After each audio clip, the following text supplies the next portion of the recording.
요한복음 4장 1절에서 10절까지 말씀입니다. 요한복음 4장 1절에서 10절까지 말씀입니다. 제가 가지고 있는 신약성경 147페이지입니다. 봉독해 드리도록 하겠습니다. 예수께서 제자를 삼고 세례를 베푸시는 것이 요한보다 많다 하는 말을 바리새인들이 들은 줄을 주께서 아신지라. 예수께서 친히 세례를 베푸신 것이 아니요 제자들이 베푼 것이라. 유대를 떠나사 다시 갈릴리로 가실새 사마리아를 통과해야 하겠는지라. 사마리아에 있는 수가랴 하는 동네에 이르시니 야곱이 그 아들 요셉에게 준 땅이 가깝고 거기 또 야곱의 우물이 있더라. 예수께서 길 가시다가 피곤하여 우물 곁에 그대로 앉으시니 때가 6시쯤 되었더라. 사마리아 여자 한 사람이 물을 길르러 왔음에 예수께서 물을 좀 달라 하시니 이는 제자들이 먹을 것을 사러 그 동네에 들어갔음이더라. 사마리아 여자가 이르되 당신은 유대인으로서 어찌하여 사마리아 여자인 나에게 물을 달라 하나이까 하니 이는 유대인이 사마리아인과 상종하지 아니함이더라. 예수께서 대답하여 이르시되 내가 만일 하나님의 선물과 또 내게 물 좀 달라 하는 이가 누구인 줄 알았더라면 내가 그에게 구하였을 것이요 그가 생수를 내게 주었으리라. 아멘. 오늘은 복음, 시선, 행동, 입술이라는 제목을 가지고 나눠보도록 하겠습니다. 오늘 본문을 보면 예수님께서 그 사마리아의 한 여인과 만나는 장면이 등장을 합니다. 원래는 여러 가지 이유 때문에 이 두 사건이 이 두 분들이 만나는 일이 이루어질 수 없는 상황입니다. 왜냐하면 여러 가지 이유들이 있는데 첫 번째 이유는 낯선 남녀의 만남이라는 그런 문화적 장벽 때문이고요. 두 번째로는 사마리아인과 유대인은 상호 반목으로 서로 교류하지를 않았습니다. 그리고 마지막으로 당시 유대인들은 유대에서 갈릴리로 갈 때 보통 사마리아를 돌아가는 길로 다녔기 때문입니다. 이러한 이유에도 불구하고 예수님께서는 사마리아 여인의 만남은 하나님의 뜻과 예수님의 순종으로 이루어진 것이라고 볼 수 있습니다. 먼저 어제 본문에서 살펴본 것처럼 유대에서 사람들이 불필요하게 예수님과 세례의 요한의 경쟁을 부추겼습니다. 그래서 오늘 본문 1절에서 3절의 내용을 보면 예수님은 그런 일에 관여하고 싶지 않아 갈릴리로 가신 것입니다. 이러한 상황을 하나님은 오히려 사용하셔서 예수님께서 사마리아를 통과하도록 하셨습니다. 예수님은 이러한 하나님 뜻을 아시고 그분의 뜻에 순종해서 사마리아로 들어가신 것입니다. 예수님은 그 시대의 모든 종교적, 문화적 벽을 허물고 사마리아 여인에게 지금 말을 건네고 있는 모습입니다. 본문 7절에서부터 사마리아 여인과 예수님의 대화가 시작되는 것을 볼 수 있습니다. 그런데 이 대화가 처음 시작 단계부터 어긋나는 모습을 우리는 알 수 있습니다. 물을 좀 달라고 하는 예수님께 사마리아 여인은 어떻게 유대인 남자가 자신에게 먼저 말을 걸 수가 있는지 오히려 반문을 하게 됩니다. 이때 예수님은 여인이 알아듣기 힘든 말로 대답을 합니다. 10절을 보면 하나님의 선물과 물을 달라고 하는 사람이 누구인지를 알면 내가 그에게 구했을 것이고 그가 생수를 내게 주었을 것이다 라는 말씀을 하십니다. 이 10절의 말씀을 통해서 예수님은 유대인 남자라는 역사적 문화적 배경을 초월하는 존재임을 암시하고 있는 내용입니다. 오늘 1절에서 10절 이 본문을 통해서 예수님께서 행하신 행동들이 참 많이 있습니다. 우리가 하는 행동, 이 모든 행동은 마음을 보여주는 사진이라고 말들을 합니다.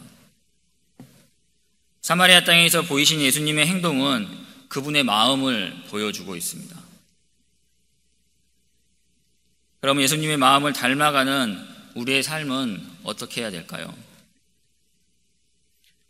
먼저 첫 번째로 본질의 시선이 고정되어 있어야 합니다. 어제의 본문과 오늘의 본문을 통해서 보면 예수님의 인기가 높아졌다는 사실을 우리는 알 수 있습니다.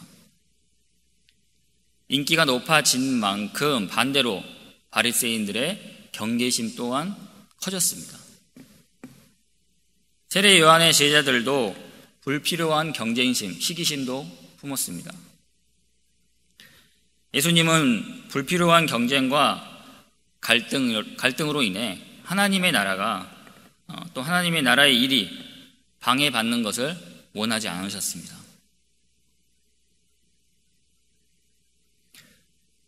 우리의 신앙생활도 마찬가지입니다. 우리의 신앙생활도 비본질적인 것들 때문에 본질이 흐려지는 위협을 받고 있습니다.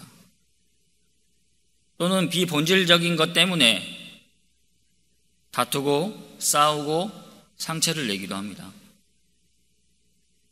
이렇게 비본질적인 것 때문에 신앙생활이 흔들릴 때면 우리는 하나님과 하나님 나라의 일에 시선을 고정해야 합니다.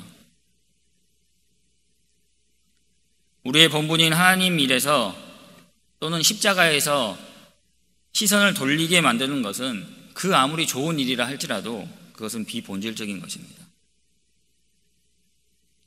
하나님의 일에 집중할 때 세상의 가치와 비교할 수 있는 그 눈을 뜰 수 있는 것입니다. 하나님의 일에 시선을 고정할 때 세상을 이기는 능력을 하나님께서 주시는 것입니다. 그러므로 우리는 하나님께 시선을 고정시켜야 합니다. 두 번째로 편견을 넘어선 발걸음과 행동을 취해야 합니다. 하나님의 일에 집중하려는 예수님은 유대인이 꺼리는 사마리아 땅으로 들어가십니다. 거기에서 사람들의 시선을 피해 대낮에 물을 길르러 온 여인을 만납니다. 하나님의 아들로서 이 땅에 오신 것처럼 예수님은 편견을 넘어서 사마리아 땅 한 여인을 향해 낮은 곳으로 발걸음을 옮기셨던 것입니다. 왜냐하면 그곳에도 복음이 필요했기 때문입니다. 지금 온두라스 단기선교에 가 있는 그 팀원들도 거기에 복음이 필요하다는 그 믿음을 주셨기 때문에 그들이 가 있는 것입니다. 우리의 발걸음은 복음이 필요한 곳으로 향해야 합니다. 십자가의 복음에는 경계와 벽이 있을 수 없습니다. 또 복음의 물줄기가 우리의 편견 속에 갇힐 수도 없습니다. 예수님의 발걸음에 맞춰서 우리의 복음도 그 복음이 흐르는 곳으로 또 복음이 필요한 곳으로 어디든지 그곳으로 우리는 가야 합니다. 마지막으로 생명을 전하는 입술을 가지고 있어야 합니다. 예수님께서는 당시의 문화적 시대적 배경을 깨치고 사마리아 여인에게 물을 부탁하지만 그 여인은 쌀쌀맞은 반응을 보입니다. 그러한 여인을 예수님은 따뜻한 마음으로 대하십니다. 바로 하나님의 선물인 구원의 생명수를 줄 수 있는 분으로 자기를 소개하신 것입니다. 물을 구하신 예수님의 일상적인 말은 사실 생명을 전하는 축복의 말인 것입니다. 우리의 가장 큰 관심은 복음을 전하는 데 있어야 합니다. 구원을 선물로 받은 우리는 그 선물을 다른 사람에게 전달하는 사랑의 전달자가 되어야 하는 것입니다. 내 가정, 직장, 학교 등지에서 어떻게 저들에게 복음을 전할 수 있을까 늘 고민을 해야 하는 것입니다.